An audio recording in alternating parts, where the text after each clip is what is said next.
be. We're here to talk about the full moon, I suppose. Someone had asked me last night in the live that I did, are you going to go on and do a live or a video for the Gemini full moon? And I was like, super unlikely. I don't feel like I'm going to be doing that. And yet, here I am sitting on a throne of lies because indeed we are going to hang out and talk about a few things for the full moon. Oh, I have to mute myself. I don't need to hear myself twice. Hey, Matthew. Hi, Lily. How are you? Ooh.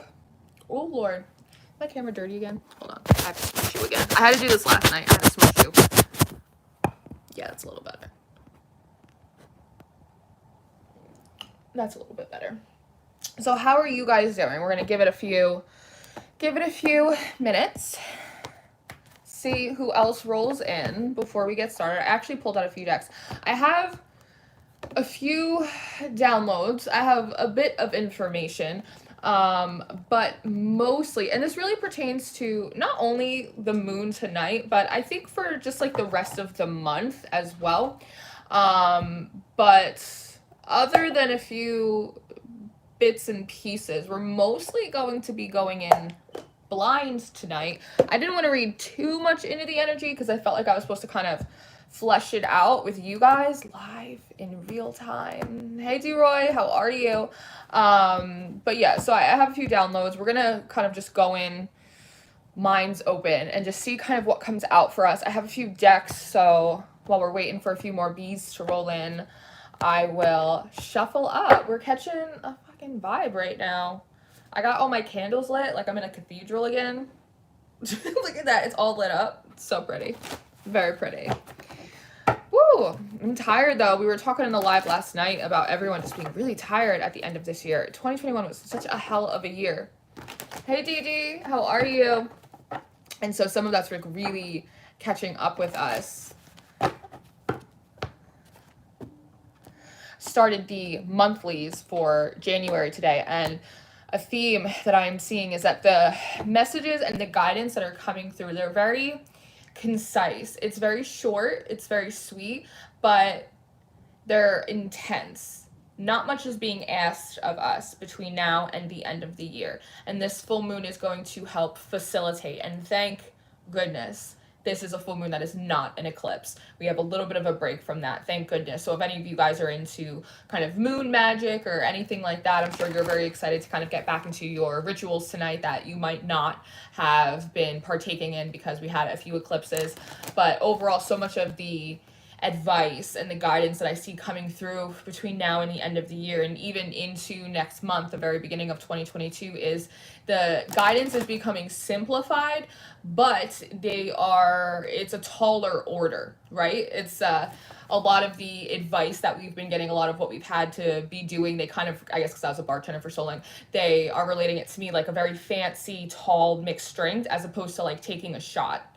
We've been on these very tall lists of things to do, things to heal, things to work on, this, that, and the other thing. But now we're moving into a much more concentrated amount of work. It's simpler, it's more streamlined, but it is a bit more potent. Oh, look, we got some people in here. Hello. Hello, D, Soul C. Hi. I'm glad you caught me live too, Lisa. Belle Adams, hello. Ghetto Tarot, what's going on? Oh, you're so sweet. Thank you, Tarot. Yup, walking into the valley of death with Lord of the full moon year made. I don't know. I don't think we're going into the underworld tonight. We might take a pit stop. I got split residence between heaven and hell. Discernment. There you go. Use your discernment, Deborah. you decide. Now they're showing me that scene from Willy Wonka when he starts the old Willy Wonka when he starts taking them on that boat. They can't tell if it's like a fun house or a house of horrors. You never know. You never know.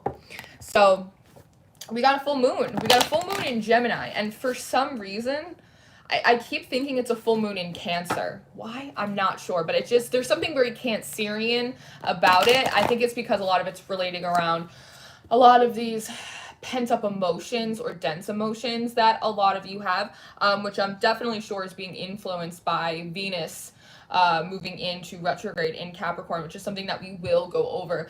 There is a very Cancerian energy, kind of. I don't know if there's something else astrologically that is being highlighted in Cancer right now, but I do feel a lot of that energy. But it is a full moon in Gemini.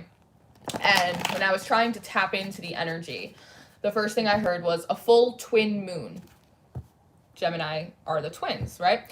And I thought that was a very interesting way for them to phrase and word that full moon for me, a full twin moon.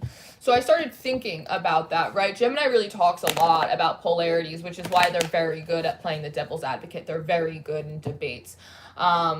And as I was thinking about this, the twins split. And so I was wondering if there was kind of, especially with all this Venus energy, kind of a message about twin flames, which is something that I don't normally speak on very much. And I have different terminology that I prefer to use for that, which I did in my the Science of Soulmates video, Soul Biosis, which is in my playlist. If you go and look for it, you can find that video there. I do feel a tinge of like this twin energy. I also feel a twinge of some like romantic, like kind of love topics that want to come through. But they were showing me the Gemini twins as in like two separate sides of you. And the way that I was able to really kind of discern that message about the full twin moon is that collective, there are two of you. There is the you that you like to think you are. And then there is the you that you actually are. And for a long time, a lot of us have been kind of living in the dissidence between those two things. But is there a way to bridge the gap? And it seems as though what is being suggested to me is that this particular full moon, ruled by the twins, Gemini, mutable, flexible sign, that there does seem to be a way for both parts of you to kind of meet in the middle. Again, it's very simple advice, but there's something potent about what is required in which to do that. My moon is in Gemini. Hi, Ariel. Jessica, hello. My moon is in Gemini. And I won't want Gemini. It's that Mercurial. Geminis like to talk. Just passing by to say hi. I'll rewatch this. We're going right now. Thanks, German. Appreciate you. Moon is in Gemini, 11th house. So yeah, this one is right so far as the sign. And the number 11 helped me.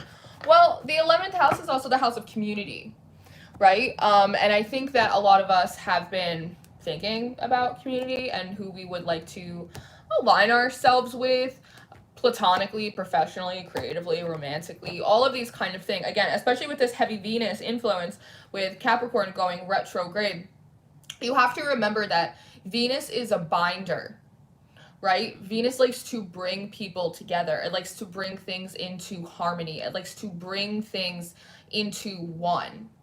And with this retrograde, what it's doing is quite the opposite, is that there is an unbinding that is occurring right now, right? And some of that might go into twin flames. I don't follow that many twin flame accounts. I don't necessarily keep super close watch over that collective, because that isn't necessarily my collective or the collective that I read for, but occasionally those messages do come in. And I do see an uptick in messages from accounts that I do know read and follow the twin flame collective, and I know there's a big pointing of there are unions coming in, there are unions coming in, there are unions coming in. Now, from what I've been able to discern is that for those of you that collective resonates with, I actually see the opposite. I see another wave of separations coming through, and it's part of this unbinding process that is carrying us into the new year, but is being deeply facilitated by this full moon in Gemini, which again, for some reason feels like a Cancer full moon. So I don't know if that is just something significant for maybe one of you watching, and there is something that you experienced or came to light for you during the full moon in Cancer.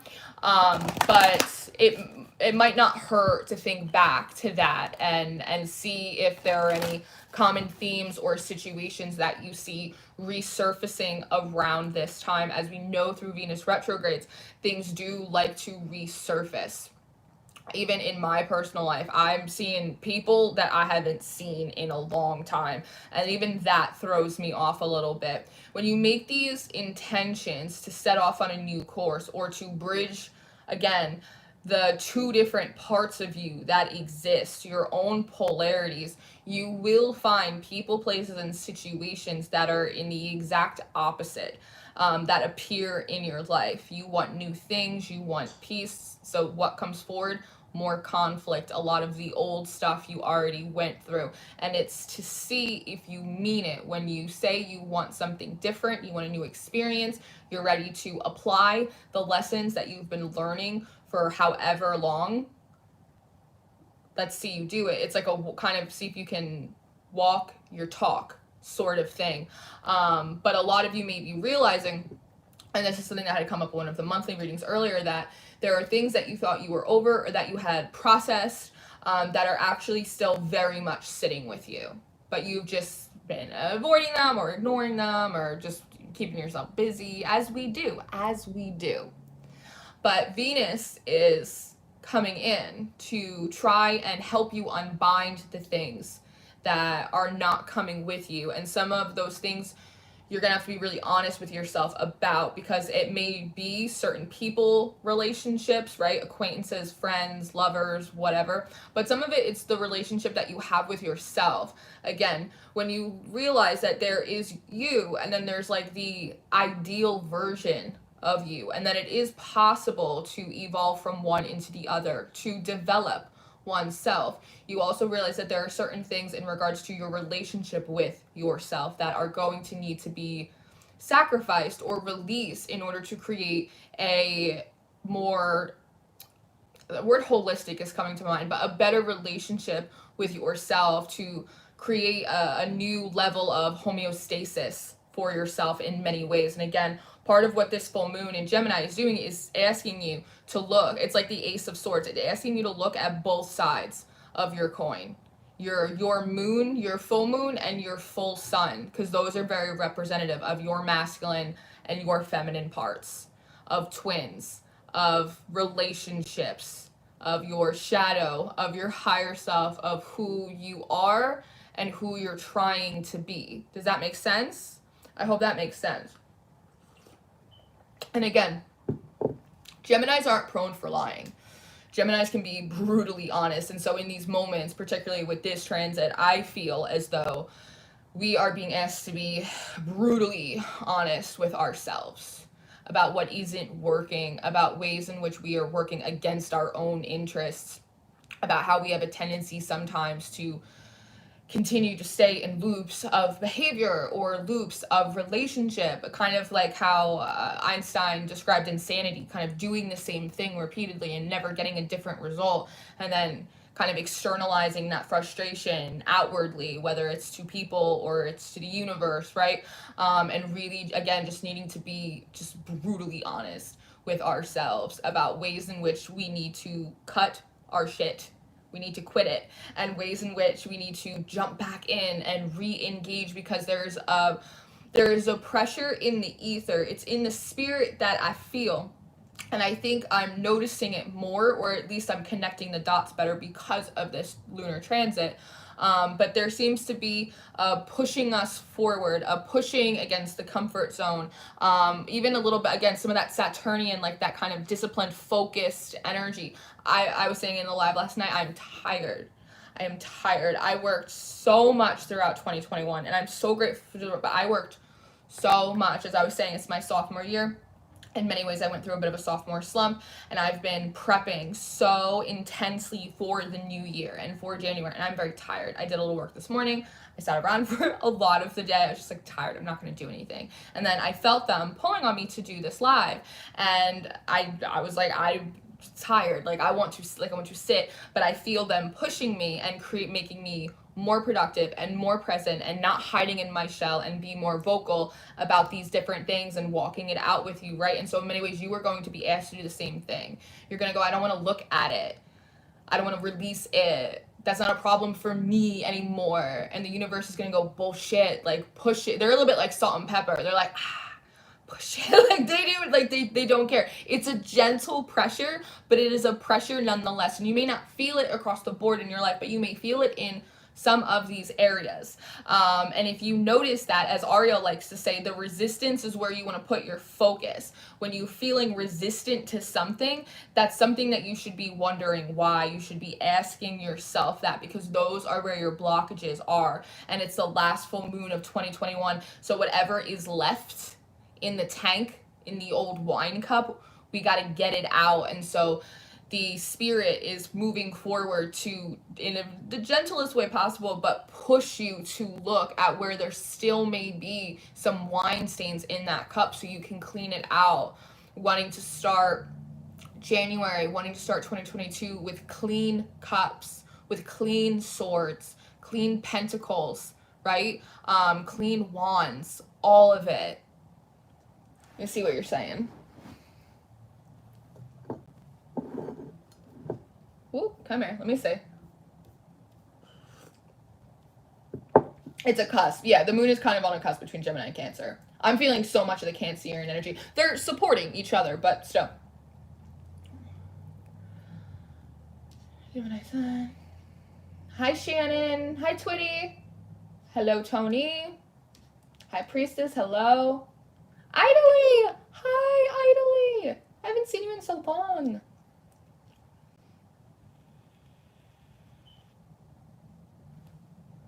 Hey, Sheila. I like the new name.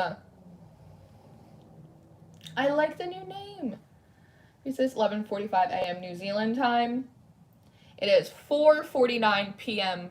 my time, which means the full moon will hit me in about 4 hours. A little less than 4 hours. Ghetto Tarot, what is your sun and moon sign? I am a Pisces, and I have a Sagittarius moon. A lot of fire in my chart. Makes sense. Good. Oh my goodness. So tired today. Yeah, I've been tired. I feel like I was born tired. Working intently on yourself. Maria, hi. How are you? Matthew, hello. Pay attention to what you don't want to look at or deal with. Absolutely. What do I want? That's a good question. What do you want? And this is the thing, is that sometimes, you start out a year, and we were talking about this last night on live, that you have a lot of ideas of what you want to do and what you want to accomplish and all of these things. And sometimes by the end of the year, a lot of those goals are the same, but sometimes they're not. And again, as we were saying, winter is a time for reflection. We think that summer is like technically supposed to be our respite time, but seasonally, summer should be our busiest time. And winter is the time that we should really be reflecting and resting, very much that Four of Swords energy. And so now is a good time to ask yourself, what do I want? Do I want something different? Are the goals and the ambitions and the things that I would like to see for myself, in myself, moving forward, are they different now than they were 6 months ago, than they were a year ago? Because you can keep running the same storyline for a really long time, forgetting that somewhere along the line, your truth changed. And again, Gemini is ruled by Mercury, and that is communication. It is your truth. It is what you really want. And sometimes the hardest thing to admit that to is yourself, right? No, maybe I don't want that anymore. Maybe I still do. Everyone is very emotional. Oh, yeah. Oh, yeah. Thanks, Rob made fun of it. No, I like it. I like the name a lot, Sheila. I like that you have the Celtic version of Sheila.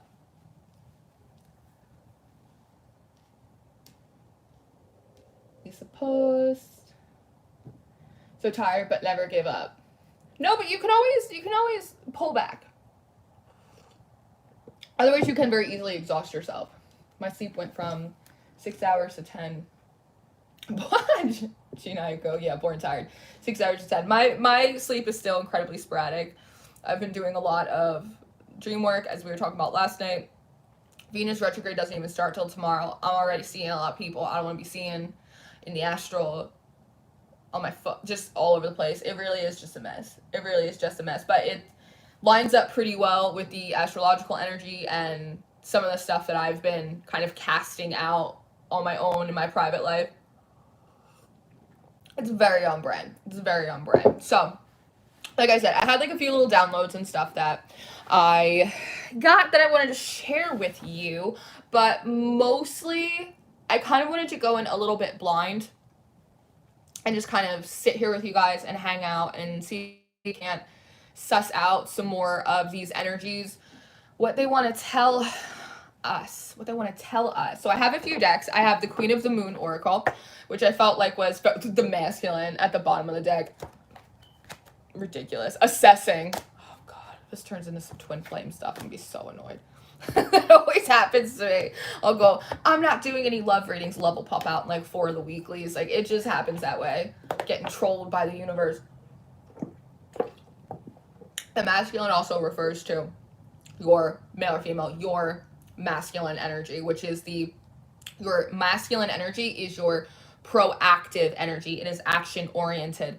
It goes, it does, it builds, right? Which is very much connected to what I was saying last night about you're going to find moving forward that you are just going to end up not doing so much of what you were doing before. You're going to find yourself not doing things you don't want to do, not agreeing to things that you don't want to be a part of, and you're not going to second guess it. It's not going to take you so much time to mull it over, and you're not going to feel guilty for it.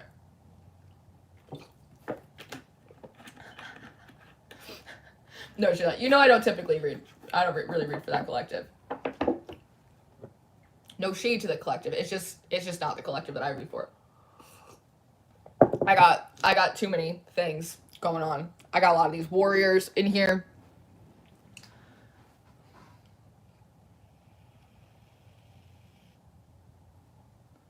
Venus retro makes me feel a bit nervous. You are a Libra of love. That's all right. That's a good thing. You're ruled by Venus. So is Taurus. It makes perfect sense. But if you really want to look at kind of like your map for your life, look at the planet that rules your rising sign, because that's your chart ruler, and that'll let you know.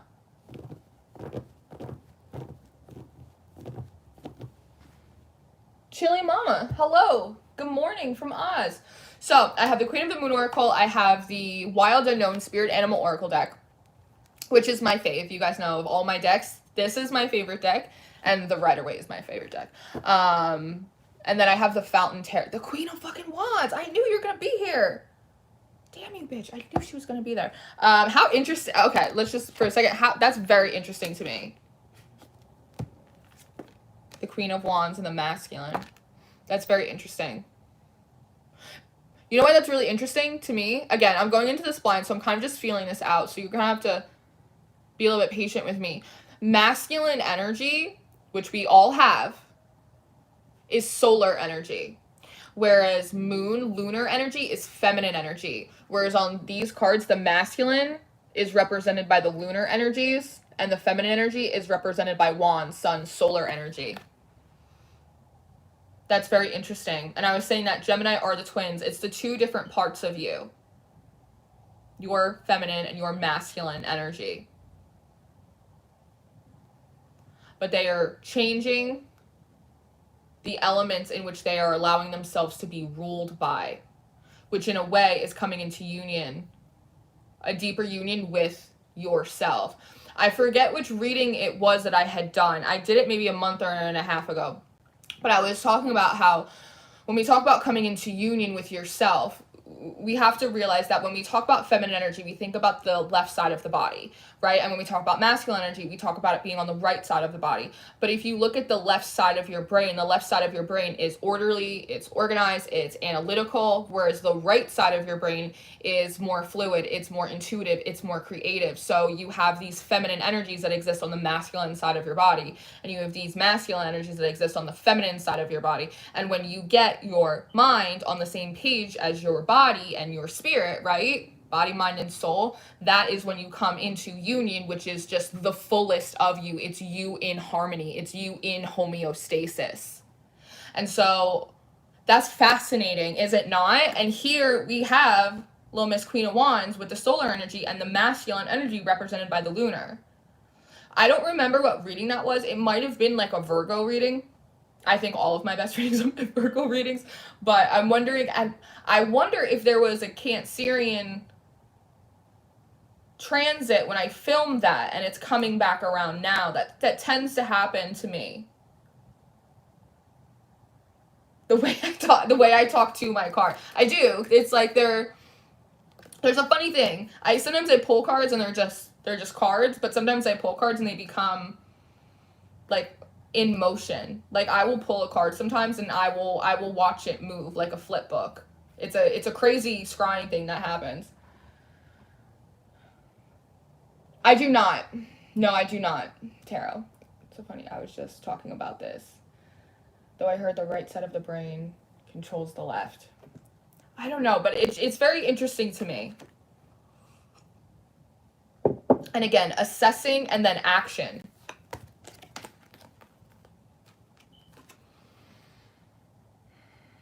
Nine is the pinnacle. And this is bringing in a lot of what I was saying before about with it being winter and really needing to take the time to kind of sit in that Four of Swords energy. Oftentimes when we talk about the Four of Swords, we just talk about it like it's rest, like it's recovery, it's this recuperation after this big traumatic thing. But oftentimes you will find yourself in the Four of Swords energy when you need to kind of take yourself out of the action for a moment to really reflect upon situations that you've been through, what you have learned, what you want to do moving forward. That Swords energy, again, it's all about your thoughts, it's your belief systems, it's the attitudes that you have. And so in many ways, I'm wondering if we are kind of being invited, one, to kind of soften that masculine energy, right, that we've been so conditioned to live in hyper vigilance because of sort of the structure of the world, and then allow a little bit more light to come through in the feminine energy.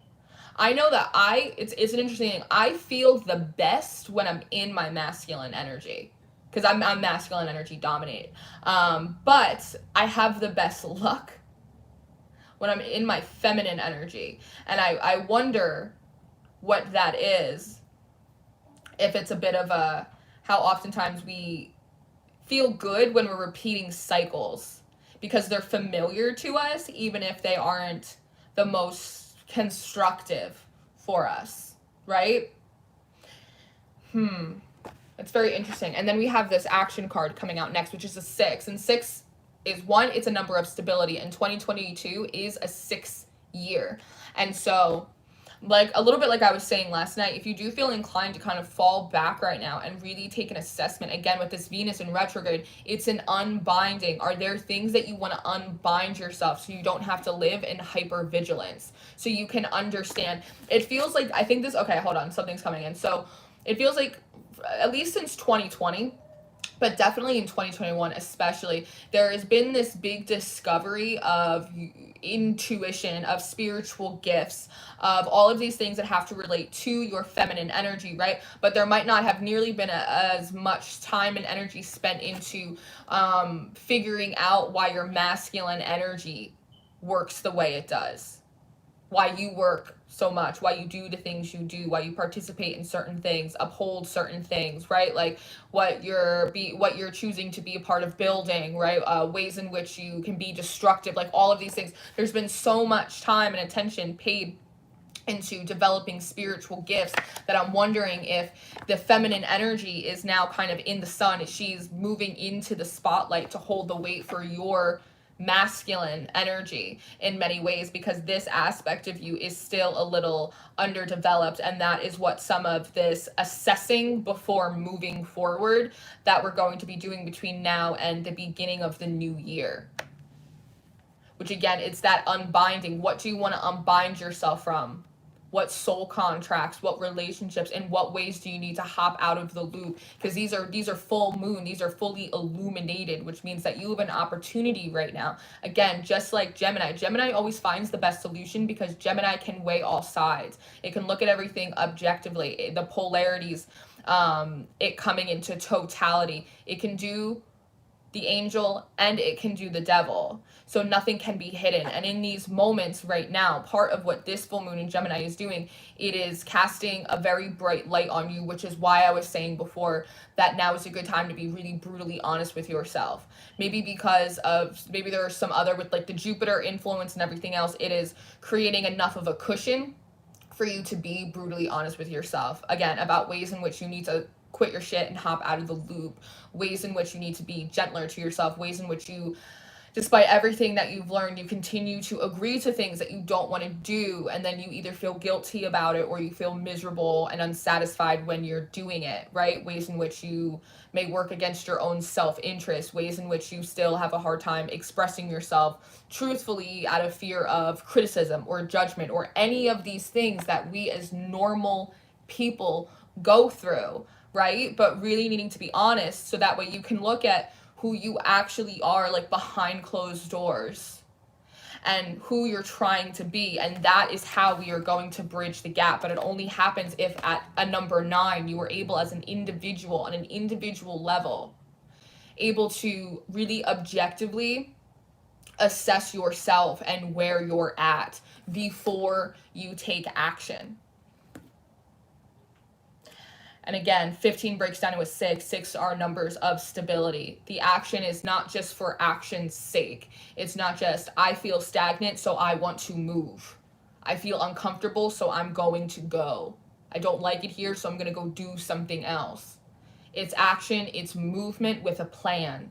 There's a purpose, and part of its purpose is to continue to foster stability. And stability can be material, it can be financial, but it can also be emotional stability, the stability of your mental health, the stability of your relationships, fostering a greater sense of stability in your community, in your state, your country, the world, like however macro you want to look at it to the most micro individual, just you. You can do the whole Russian doll effect with this energy right now. Now would also likely be, particularly tonight, would be a really good time for you to sit in meditation and do the micro to the macro. Go real small, close in, go all the way out, and see if you don't pull in some very significant downloads for yourself for this coming year. Divine strategy. I know I say that sometimes and people like giggle because I can hear it in the ethers, but there is such a thing as divine strategy.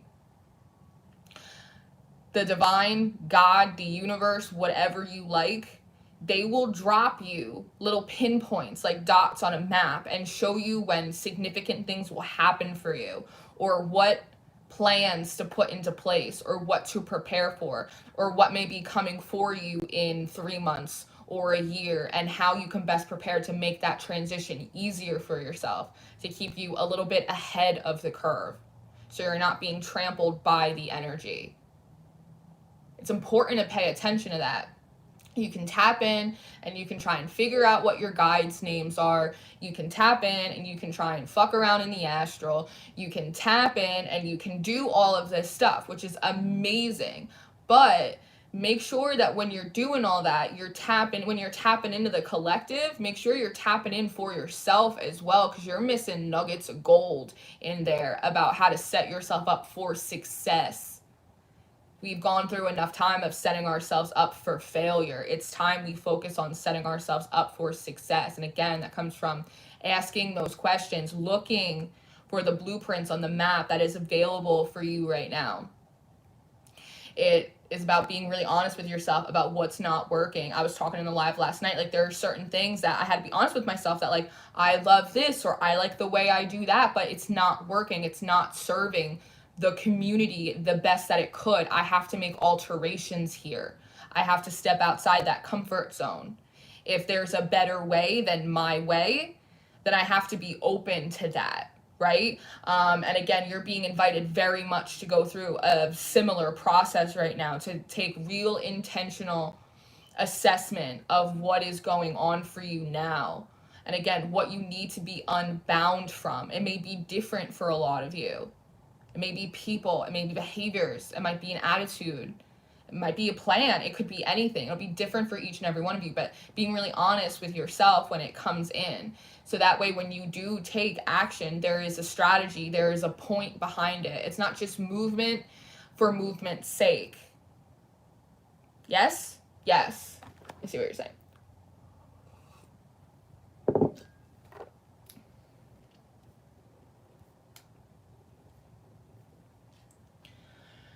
On that side, there's a joke, not real, but left-handed people are the only ones in their right mind. That's so funny. That's so cheesy and so funny.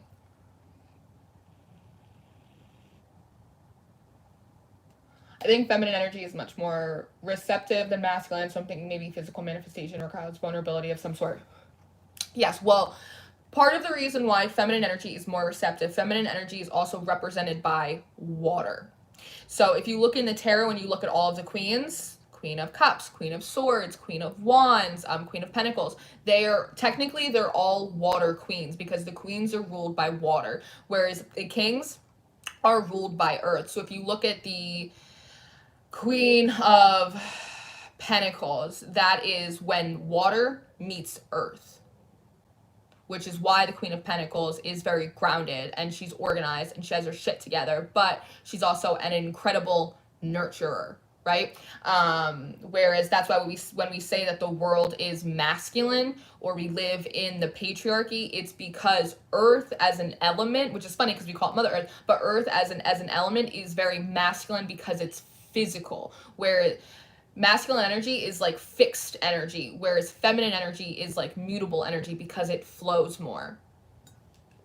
But if you think about it, women also change a lot more physically throughout the course of their lives. Do you know what I mean? So it all adds up. The math is mathin'. Think about the sun. The sun is fixed. The sun is always where it is. The sun never goes in retrograde. The sun is never waning. Whereas the moon, again, typically represented by feminine energy, is constantly in flux. It's only in a sign for a few days before it changes. We have several different lunar phases. We have the waning, we have the waxing, we have the full, we have the new, like we have the first and the third quarter. We have all of these different shifting lunar energies all of the time, right? I'm really looking forward to being able to say no to things that I don't want to do.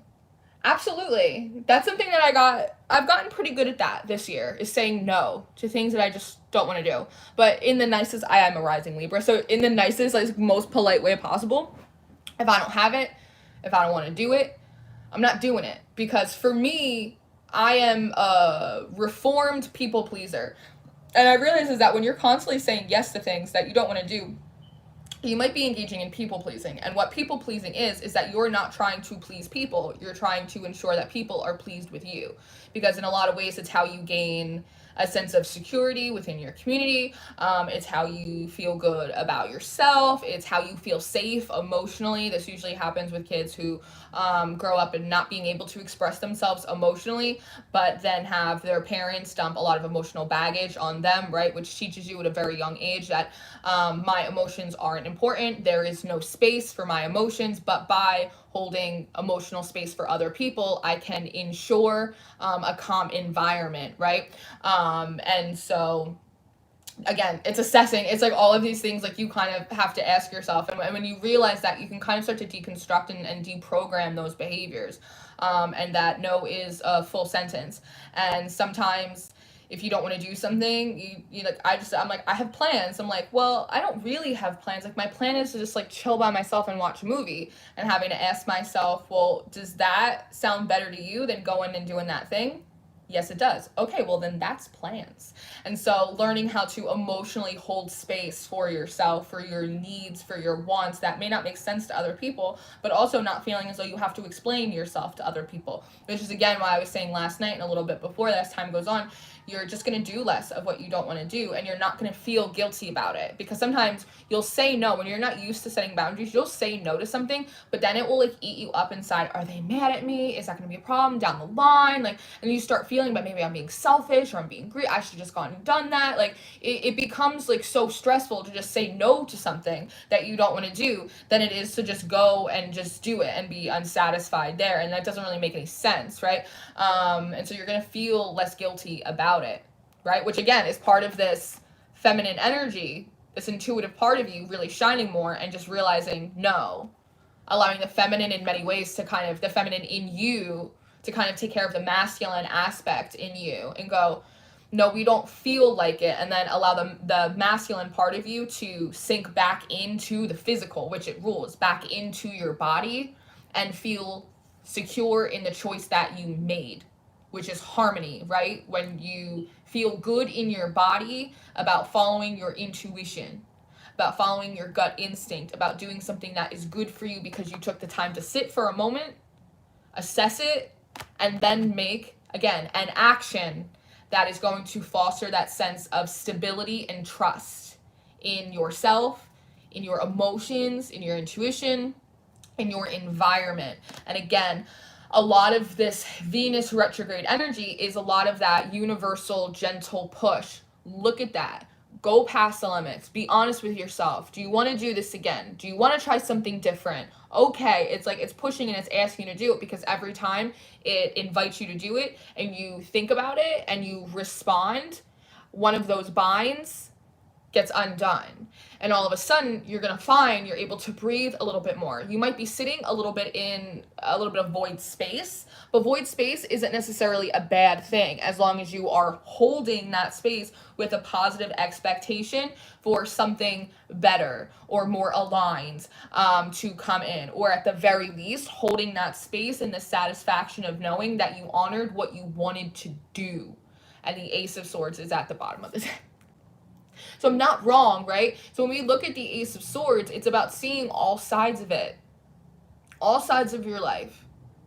Again, asking yourself if some of the things that you want, some of the people that you want, if some of the stuff you want to do, if it's still the same, because if it's not, you have time to change it. You have time to reassess and put new plans forward, again, by intentionally going in, and whether it's through a very micro or a very macro lens, looking for those points on your blueprint moving forward into this year, where your divine strategy is, what to kind of work on, what might be coming, what plans you should put in motion, what you can get a head start on, how do you stay ahead of the curve, all that. It's all there for you. Remember, time and space are not real, so all the information that you need is already present. It's just about you. It's like a radio station, you being able to kind of tune in and find the information in which that you are looking for. But part of traditionally what the Eight of Swords does, not in this deck, but there's normally a hand in all of the aces holding on to each of them, right? And the hand that's gripping onto the handle of the sword in the Ace of Swords is a signifier of having a handle on a concept, a good grasp of an idea of the way you want to move forward, right? Because you've considered all of these sides by being really honest with yourself. And again, this Jupiter energy that is influencing everything that's going on right now is providing the cushion. So sometimes you, just like Dee said, you can fall into a lot of heavy self-judgment or a lot of criticism. You can beat yourself up, and that will paralyze you into not making adjustments that need to be made, or not unbinding yourself from certain things. But because this Jupiter energy is here, it's providing that buffer. So you have the ability to go, you know what? That's not working. You know what? I've done that enough times, and it's not doing what I need it to be doing. You know what? That might be a better strategy for me. I'm going to try it. I'm going to sit here and I'm going to work it out.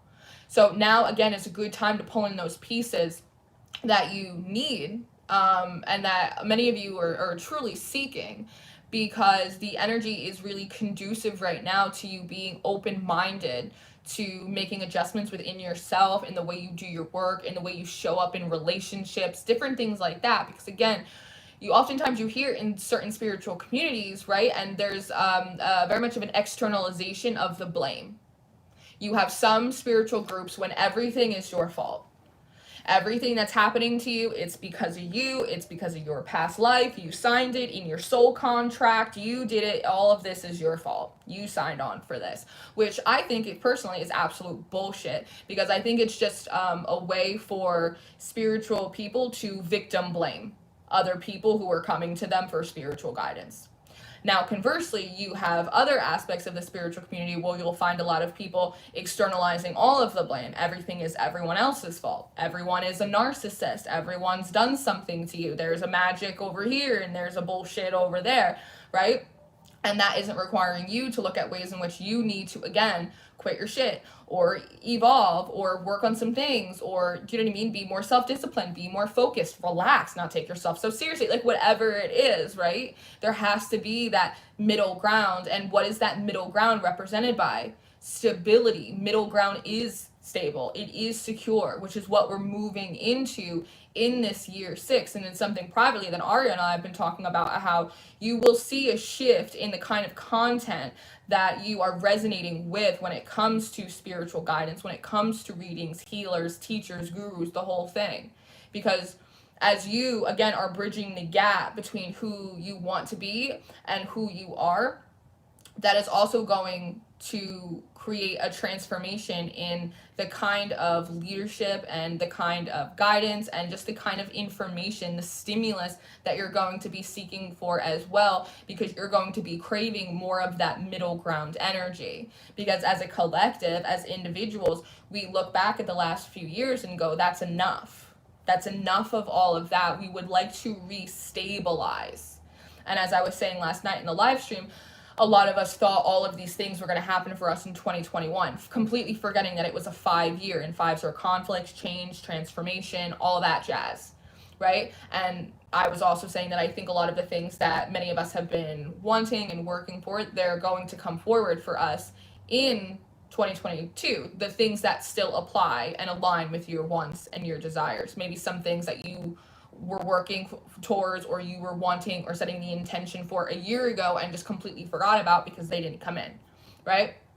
So again, whether it is the content that you are absorbing, the information that you are seeking out for sustenance, the way you engage in relationships, the way you treat yourself, the way you handle yourself, what truths you choose to accept about yourself and which ones you do not, they are very steadily moving closer to the middle ground, which is going to help you find stability in yourself, in your personal spiritual practice, in the wider community, in your relationships, in your work, which is part of the thing that's going to facilitate you not doing what you don't want to do, because it will throw you on one of two extremes, and you want to be in the middle, unless you're an adrenaline junkie, and then we will find you on the edge of glory, my friend.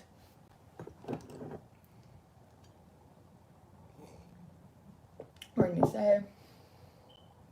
That's right, you say no. No is a complete sentence. Yes to success. That's right. I'm so happy I can have the Hive today. Oh, I've missed you so much. I was just thinking about you the other day. You're welcome, D. Not movement for movement's sake. Yeah. Oh, you like my nails. Thank you. They are like a forest green. I need to do my nails, but I've been so busy. I've been slacking on my self-care. So be it. Hi, everything, just found your channel. Your video's about interference. Did you hear that beep as soon as that interference came across my path? It's nice to see you, Stephanie. Welcome in. Welcome in. Pull up a chair. So judgment, I'm also working through this right now all week. I couldn't let it go. Preaching at the choir practice. You know me. I gotta preach your spirit. Doesn't matter, what we're really talking about. You have me talking about ice cream flavors, and all of a sudden it's like, kind of got a hallelujah for the chocolate chips. It's just comes out of your girl,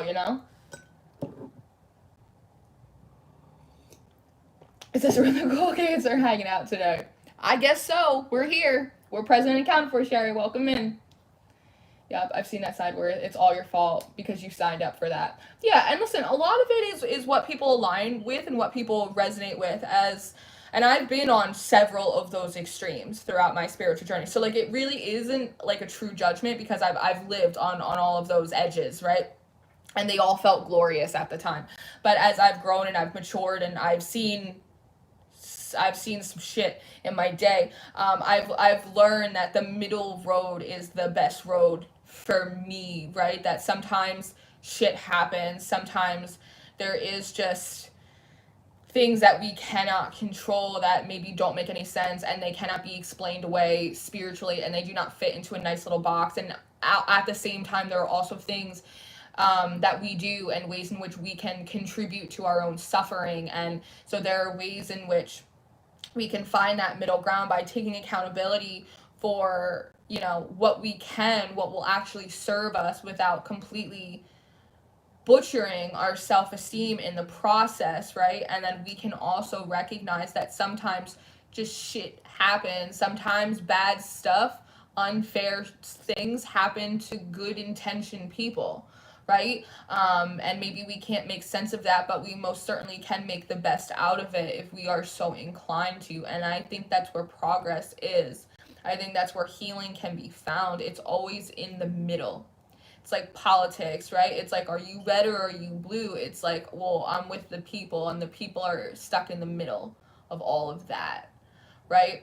And it's something me and Ara have talked about, that as I continue to go along and I learn more and I study more and I do more readings and I have more experience and all of these things under my belt, and I go through my own upgrades and my own activations, and I find that it's important for me that as a reader, when I come forward, that I'm giving a kind of balanced perspective, that I am recognizing these very practical issues and things that we are all going through, but at the same time I can also take in to consideration all of these kind of higher tier esoteric happenings that are going on in the ethers. I am a high priestess, so I sit on both sides of the veil. I don't get to choose a side. I have to sit in both.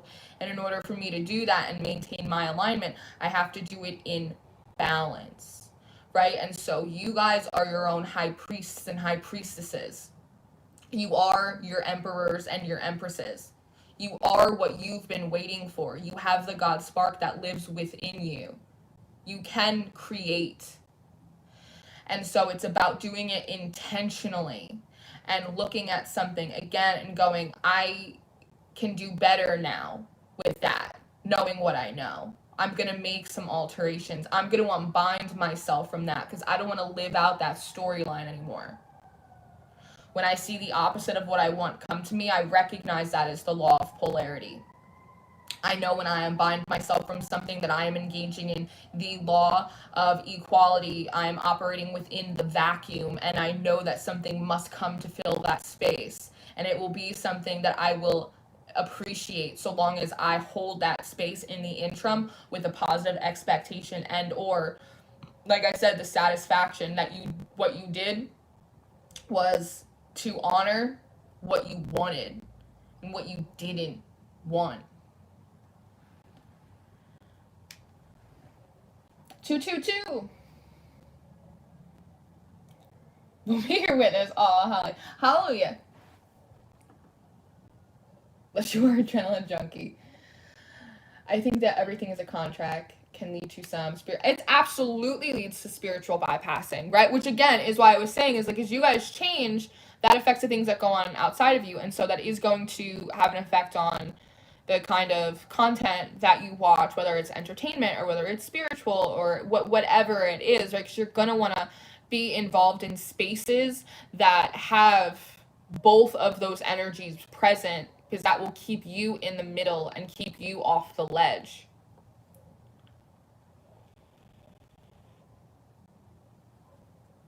Clowns to the left of me, jokers to my right. Here I am, stuck in the middle with you. That's right, Sheila. That's right. Wage spiritual cognition and physical warfares offensively against all of your demons and yourself by mighty's name of God. Pray, amen. All right. Yes. Get on with your bad self. So let's dig into this animal deck, the Wild Unknown Spirit Animal Oracle deck. My favorite deck of all my decks. I've often thought, because I have like 30 decks right now, which is a privilege. That is a lot of decks. And thank you everyone who has sent me decks, because so many of you guys have sent me tons of decks and tons of goodies off of my wish list, and I deeply appreciate all of you for that. There is nary a deck that I have put on my wish list that I've asked for, and it has not been gifted to me. So I'm very grateful for that. But I always think to myself, I'm like, if I had to give up all of my decks, which ones would I keep? And this is one of the ones that I would keep. I would keep this and maybe one or two other decks. I just love it. I love it so much. So let's dig in. I'm just fangirling, not sponsored. Just fangirling over this deck.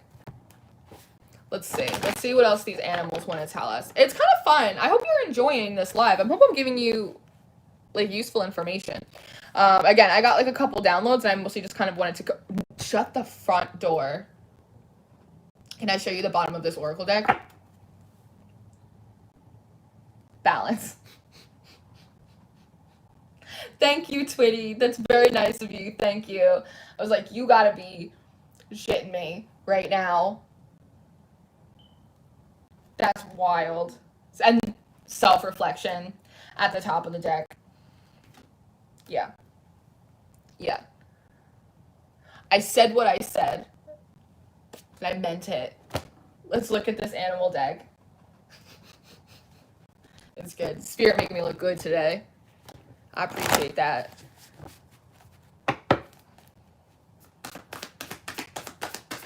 Oh, I love that card right there. Yeah, we're gonna get into that in a second. The Gazelle. Grace. Whenever I see the Gazelle, I think about a very graceful energy, because even when gazelles are they're very quick to move away from predators. They peep it in an instant. But when they move away from it, it's not scattered, it's not chaotic, it's not even necessarily fearful. Again, it's strategic. I see that over there. I don't want any part in it. And it just kind of saunters away. And when it gallops, it does it in such a graceful fashion. Have you ever seen like a herd of gazelles galloping into the sunset? It's fucking majestic. Like, it's a beautiful thing, right? And some of that might even be like a play on words, like spirit seeing you like finally moving into very unapologetically just moving away from things, anything that is a threat to your balance, something that is a threat to your self-esteem, something that is a threat to your self-worth, situations, people that are going to make you undervalue yourself, make you small, right? And just how majestic it is to just watch you peep it instantly and then just very gracefully just move out of the way of it. It's more strategic for a warrior spirit. I know a lot of you guys have a warrior spirit, and something that I have learned as spiritual warfare is in fact my specialty, is that not every battle is yours to fight, and sometimes it's just as important to know how to stay out of the way than it is to jump in to situations. This is something that had come through in maybe it was Capricorn's weekly reading about staying out of fires that you didn't set, different things like that. And again, this is going to be the difference moving forward in comparison to probably what you've been doing over the last few years. You really need to confront other things as a way to prove to yourself that you are worth the space, or you are worth being heard. I feel like a lot of you are just not going to care anymore. You're not going to fight for airtime. You're not going to argue with people. You're just not going to do things you don't want to do. And again, you're not going to move in fear. You're not going to make it a big deal. You're just going to very gracefully just move forward towards a situation that is more balanced for you, where you can sit and like enjoy yourself. I feel a lot less performance coming. Sometimes we can move in a way that is defensive or argumentative, and in a way it can be a little bit performative, but what it is we're performing for ourselves, to prove to ourselves that we are strong, or to prove to ourselves that we can set boundaries, or to prove to ourselves that like we will self-advocate, when in reality it's like you already know you have the ability to do that. Right? It's like it doesn't always have to be performed. That sometimes the slyest thing that you can do is just move out of the way. Does that make sense?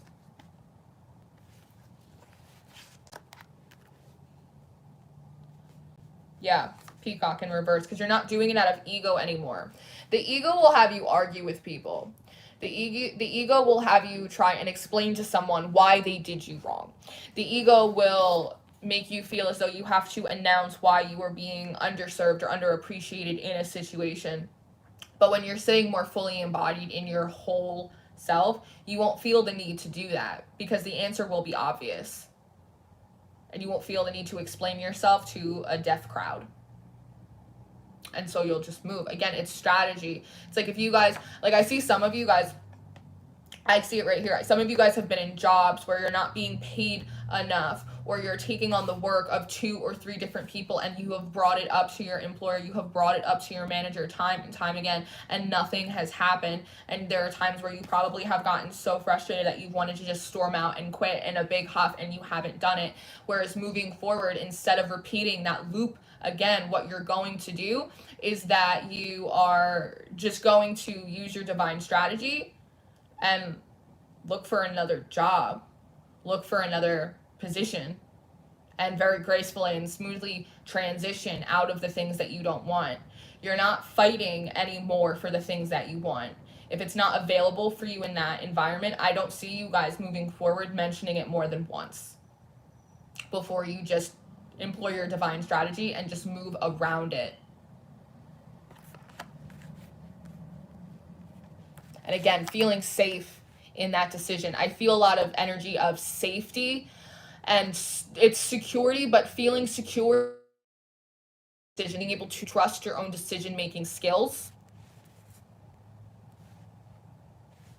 I see a lot of this energy repeating and flowing over into relationships, especially with this Venus retrograde. If you guys have people coming back around, I see you very easily just moving right around it. Again, not wanting to have the same conversation more than once. I see for my singles, I see moving forward, you will very quickly be able to discern who is for you and who is not for you. I see you, it's a funny kind of energy, not romanticizing. It's like not turning red flags into yellow flags, not trying to project a potentiality onto someone, right? Not trying to put on your rose-colored glasses. But because of that, I actually am seeing a return of like it feels like a classic love energy. It feels it's very Six of Cups in a way. It's very sentimental. It's very kind of romantic. It's like this, it's the regeneration of the purity of love, because you will move away from those very superficial, inauthentic kind of connections where you see someone who you know is not really on your level, right? Like you don't really connect spiritually, emotionally. They cause more chaos and strife in your life than they do peace.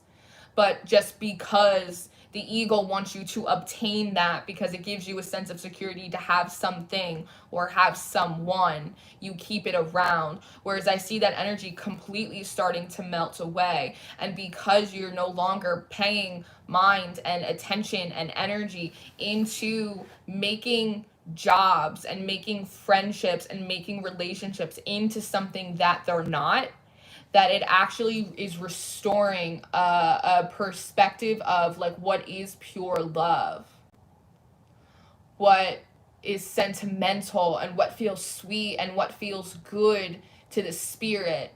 Even if it's not in your present reality, the fact that you are able to discern the difference between the two, and again, not participate in those relationships that you don't want, those jobs, and not arguing about it. And again, that gazelle, moving with grace instead of the ego, is allowing you to move right around these situations and restore your faith in your ability to have security, to enjoy your work, to be compensated appropriately for the time and effort you put in. That there is a pure love that exists in the world, and you can have it too. In so many ways, this unbinding that is happening through Venus, and again, it is being softened by this Jupiter energy, is allowing you in a very Capricorn, Saturnian way to be very honest and disciplined with yourself about what you don't want, which is restoring the faith in what you do want. And so it's kind of funny because it don't, when you look at it at a certain, it doesn't seem like it would work out that way, but in my spirit, I feel like it does.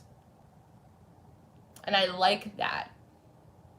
And again, as I was saying before, thank you for reminding me, that there is this big feeling that I have about moving into 2022 with clean tools, a clean cup, clean sword, clean pentacle, clean wand, fresh energy, fresh opportunities and projects to work on with that divine strategy, right?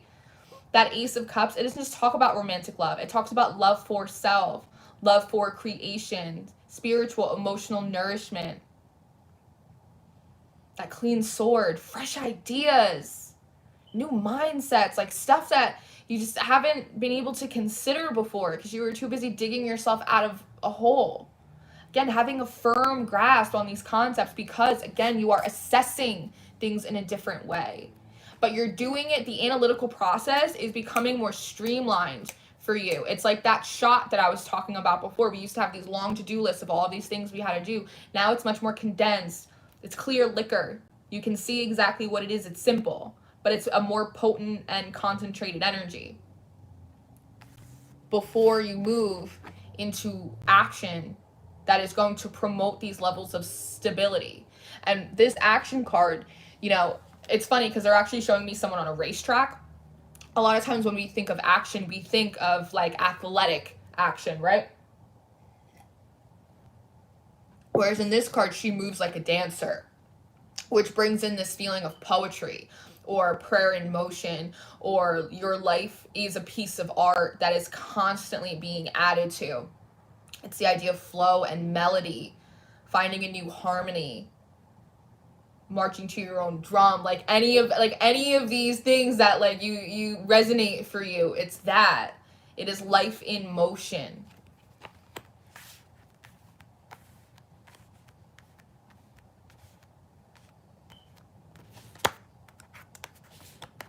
See what you're saying? Sometimes when I zone out and I channel, the whole world goes away and I can't hear anything. And it's like I don't see you guys and I barely even see the cards. It's just me. It's a strange thing. Sometimes I like snap myself back in. Am I making sense though? As we're in this small intermission, am I making sense to you? We've only been on for an hour. Oh my god, I feel like we've been on for so long. Oh my god, that's what happens when I'm in the pocket, as Ariel says.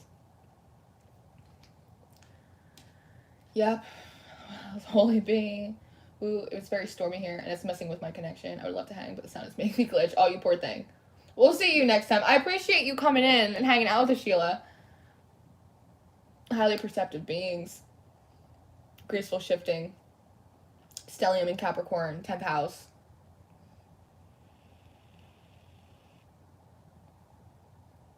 Hey, Amy. Thanks, Twitty. I'm mesmerizing. I'm on fire. I'm like Alicia Keys, y'all. I wasn't even going to do this live stream. That keeps happening to me. And then it's like I was saying before, like, I am been busy. I'm like cozy. I'm like, no, I'm not going to go live last night. No, I'm not going to go live today. And okay. And I feel that pressure. It's like, go. It's like, do it. It's like I feel them pushing me. I feel you guys like pulling on my energy. I'm like, let's talk. Like, I don't know how clean or well thought out or like well structured it's gonna be. Sometimes when I do like the seasonal download videos, I'll have like lists of all the different downloads, but I was like, I got like 3 downloads and I got some cards and like a cup of tea, and we're just gonna figure it out. I'm just gonna flesh it out, which is not something that I normally do. But deep listener mode, I feel like I'm in deep listener mode, which is a strange thing. Like sometimes that happens again, like the whole world gets quiet. And it's like I just kind of listen to, it's like I have no idea why I'm telling you this, but it's like I'll speak and the echo of me reverberates back to myself, but with a response. That's what reading is like for me. And I don't know if anyone else will resonate with that or it will make sense for them, but that's how it feels for me when I read. Like the world goes quiet and I'm just speaking out and I respond to myself with an echo, with more information. It's like when you toss like a paper airplane back and forth, or like you pass a note between friends and like someone writes something like underneath what you wrote, but it's me. It's like this, it's my oversoul, it's my higher self. It's the part of me that is in the ethers right now having an ongoing discussion with you guys, and you guys are directing my oversoul to what is important to you and what you want to focus on or what your questions are, which is why sometimes I'll say I hear you in the ethers. And then you'll see like a slight shift. It's like whether you're in watching now or whether this is people on the replay later. Like some of you guys, because again, I don't normally cover like romance topics, but there might be a chunk of singles in my collective that are watching this and they asked my oversoul that question and directed me to give those message. Someone needed to know that they don't have to fight with their boss anymore about compensation, right? You told me, and then I told myself, and then it got directed out, and now you will have that strategy, right? Part of that divine strategy, it will come in meditation, it will come in downloads, but it will also come through other people. Spirit talks to you through other people. Should make sense. I resonate. Oh, good. Upgrades look great on you. Oh, thank you. I've been... The upgrade, look, and the dragonfly comes out, which is my upgrade activation. It's my enlightenment card. Dragonflies, they gain in color as they move closer to the light. They spend so much of their existence in the water, right? Which is very much, again, where we have all been. And what is water, as we were saying, it's feminine energy. What is feminine energy? It's the subconscious. It is your intuition. It is your spiritual gifts, right? And so in many ways, the masculine part of our energy has become a little bit atrophied. It's not comfortable in the body anymore, which is why you see the prevalence of spiritual bypassing, which is why you see spiritual people basically victim shaming other people because they have no other way to quantify the complexity of someone's trauma. I said what I said. I said what I said.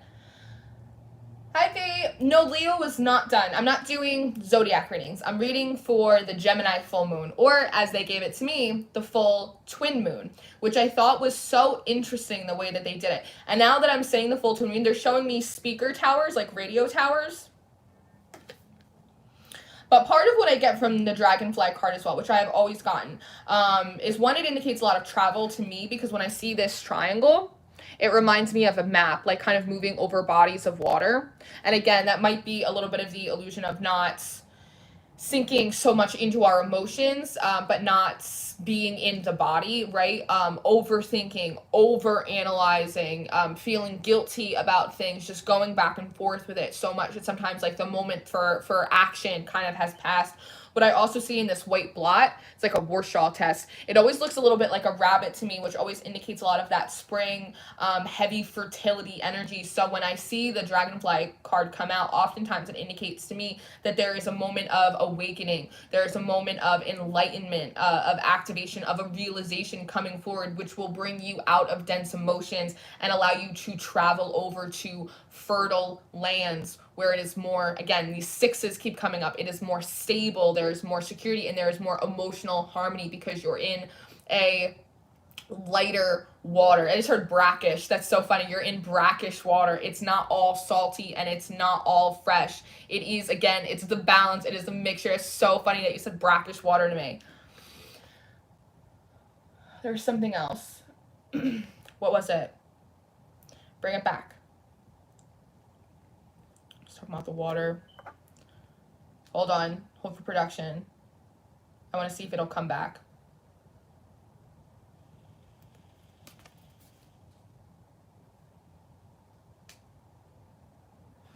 That's what it is. Got it!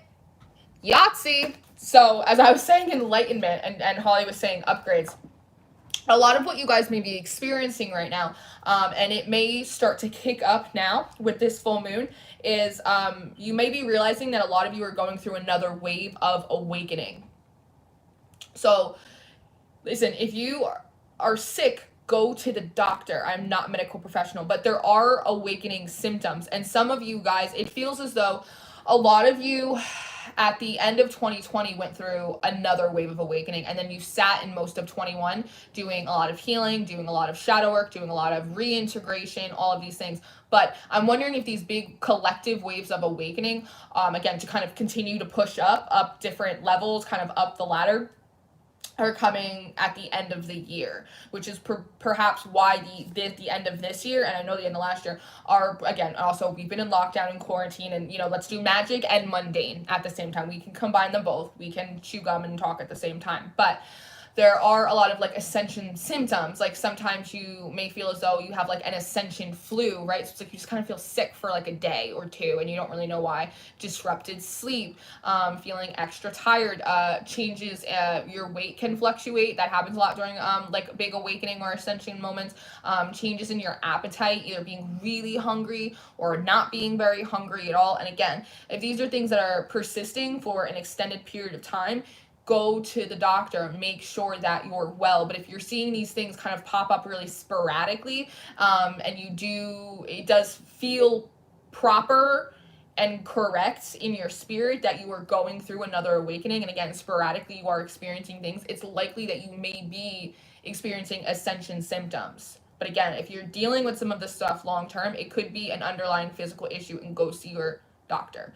But again, if it's sporadic, definitely consider that, because it feels like a lot of this exhaustion is totally these awakening and these ascension symptoms. Again, because we're moving into a new number. We're moving into a new phase in this upcoming year, and that requires our energy to be different. That's oftentimes while you see readers and spiritual healers and teachers and people that have platforms, you'll hear us say a lot of times, I need to take some time off, or bear with me, I'm doing shadow work, or I'm going through an upgrade, or something just happened to me, or this ability is coming. Like we're typically relatively vocal about these upgrades. I call them software updates that go on with us, right? Because we need to be a little bit ahead of the curve, because if we're behind the curve, then we can't properly read your energy or the energy that is coming for you, and thus we cannot properly prepare you for it. And so in many ways you are going to start noticing that you are doing the same thing as well, and it's to serve the same purpose, to keep you ahead of your own curve, not just the collective curve, but your own curve, so that way you can employ proper processing and assessing. You can pull in your divine strategy, you can make the right moves at the right time, and do it gazelle style with a lot of grace, and again, move around things that potentially could threaten your sense of self. Yes. The Swan. Self-reflection. So funny. And this is Venusian energy. Again, Jupiter is coming in. And this is a perfect card because they're twin swans. If there's one card for this lunar transit, it's this. Twin swans. The emotionality of that Cancer energy I was pulling in. The Venusian energy of these swans. The replication of Gemini energy. And the warm support of Jupiter. That ain't some shit. That ain't some shit, y'all. Again, there is a way to bridge the gap between you and who you're wanting to become, what you're trying to do, what kind of life you're trying to live. Thank you, Sherry. That's so nice. Thank you so much. The surround sound energy is a big factor currently. Receiving both downloads as well as uploads. Oh, yeah. Absolutely. That's why a lot of you guys are having really disruptive sleep right now as well. It's because you're getting it from all ends. Because your body, just you as an individual, you can do dream work, you can dream walk, you can astral while you're sleeping. But your subconscious also works out fear, anxiety, worst case scenario. It also works through a lot of unprocessed emotions while you're sleeping as well, right? So if you're dealing with a lot of disruptive sleep, it's likely that your person is trying to process everything that you've been through and make sense of your waking life, while at the same time you're dealing with all of these spiritual energies, or a lot of the stuff going on in the astral, which is always a fucking mess. It's always a hazard zone at the same time. So like, of course we are tired, like of course we are exhausted. As I've said many times, we don't know REM sleep in this house. I've invited her in, but she cannot find the front door. I don't know REM sleep. I just do not. One of my hands, that's so weird. Oh, that's so weird. My one hand is very, very cold, and my one hand is very, very hot. It's very odd for me as a person. My hands, and again, for a lot of you guys that are healers, you're going to start seeing some funny things happen with your abilities. going on. Like my hands and the energy that is emitting out of my hands is absolutely bananas. And I do energy healings, I do work for work, I do all of this stuff, and I do it all the time on the Patreon. So on the Patreon, I will have a group of like 30 people that I'm simultaneously doing energy work for. But when I feel that expansion of the energy in my hands, it like either eludes me that I'm supposed to be doing more energy work on like a bigger platform such as YouTube, or that there are more people coming in that require energy healings, perhaps more than readings, or there are people that are coming in that are going to need to learn energy healings. Part of my anointing, like part of my gifts, is that I help activate the gifts in others. A lot of times that's through my voice. There's kind of light code entwined in the words that I speak and the way that I speak them.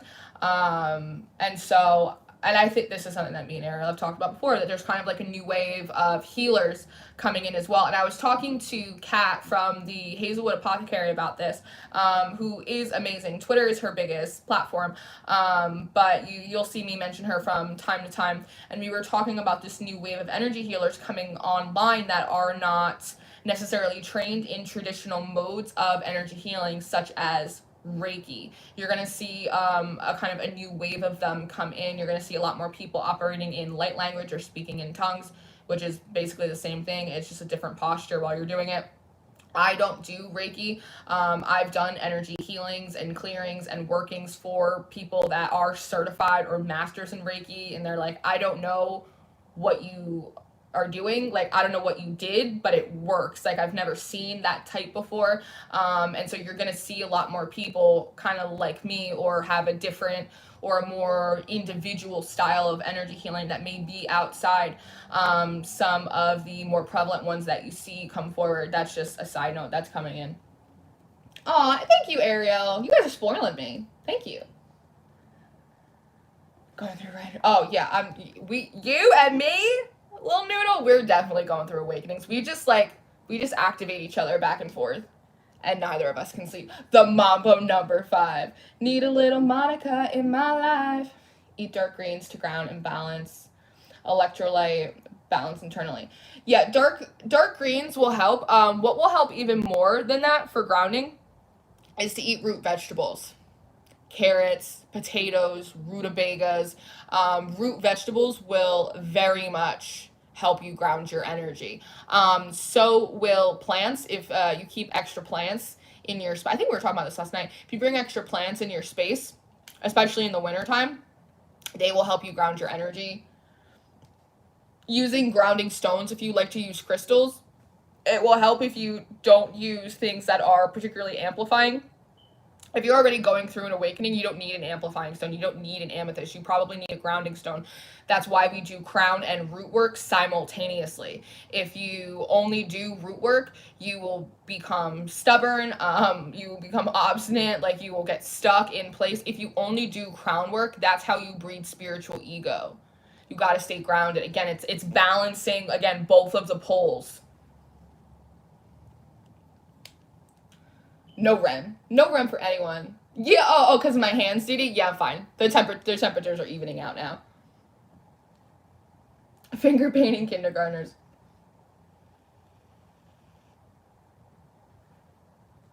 Very hot and then very cold. Yeah, I've been doing the same thing. And I'm not sick. I'm healthy as a horse. I really am. It's that hardy Irish stock. No wonder I love potatoes. Yeah, I eat a lot of potatoes. I need to ground a lot. But there's a lot of things that will ground you. Tobacco is very grounding. All of these things that get you back in the body, right?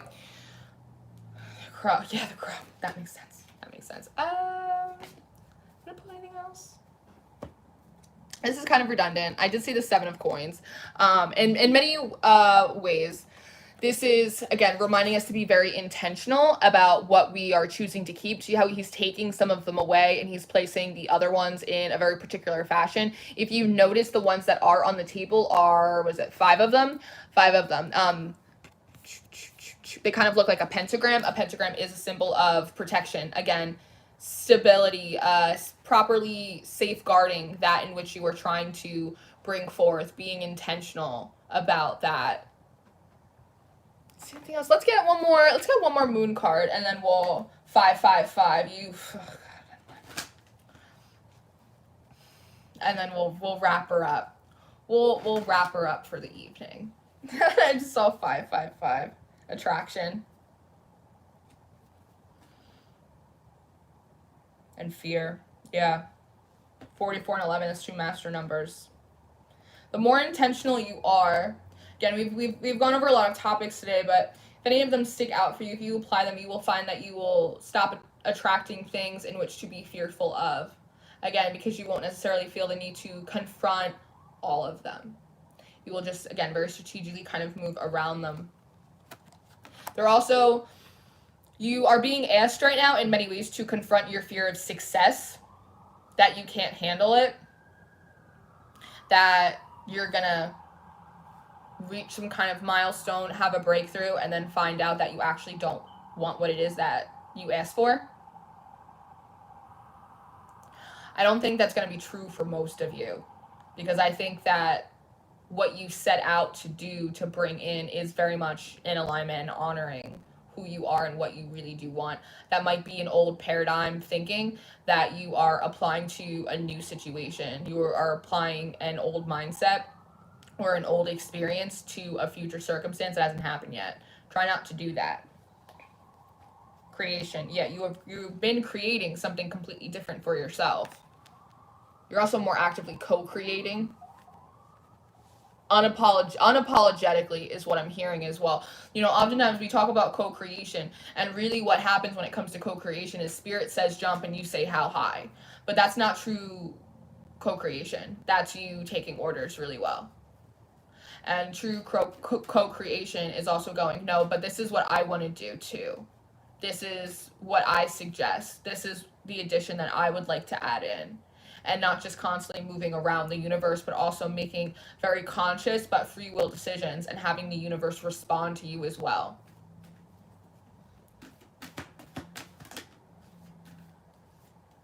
New color to avoid inflammation and blood sugar spikes. That's right, Holly. Come on through. Jade is here. Hope you're wearing your seatbelts. True for me.